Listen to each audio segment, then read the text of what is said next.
بەغدا بۆ لێکۆڵینەوە لە فرۆشتنی نەوت بە تانکەر لیژنەیەک دەنێرێتە هەرێمی کوردستان.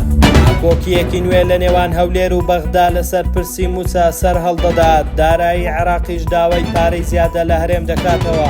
دەسەڵات بەردەوامە لە بەرتەسکردنەوەی ئازادی ڕادەربڕین لە هەولێر و ڕێ لە گرتبوونەوەی فەرمانبەرانی گرێبەست دەگرێت. ئەندامێکی خولی پێنجەمی پەرلەمانی کوردستان ئاشکرای دەکات لیژنەیەکی حکوومەتی بەغدا لەسەر فرۆشتنی نەوت بە تانکەر لەلایەن هەرێمەوە دێنە هەرێمی کوردستان.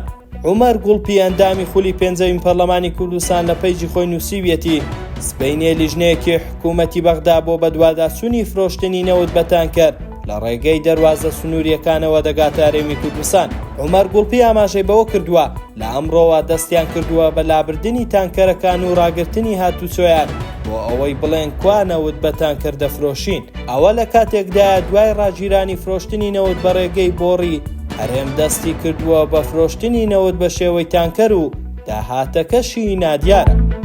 سۆران عومەر پەرلەمانتاری عێراق لە لیژنەی دارایی ڕایگەیان بەغدا لە موچەی مانگەکانی 2، 3، 4 و 5 و 6 داوای نزیکەی 600 ملیار دینار لە هەرێم دەکاتەوە بەهۆی 2 موچە ناوی وەهمی و تەعینی تازە لە لیستەکانی موچە. ئەو لێدوانە لە کاتێکدا وەزارەتی دارایی ڕەتی دەکاتەوە هیچ کێشەیەک لە لیستەکانی موچە هەبێت. دەشڵێت بەغدا موچەی موچەخۆران بە بارمتە گرتووە و بیانومان پێدەگرێت. هەر دوێنێش وەزارەتی دارایی هەرێم ڕەتی کردەوە 30,000 ناوی نوێ لەو لیستە هەبێت بۆ بەغدایان ناردووە.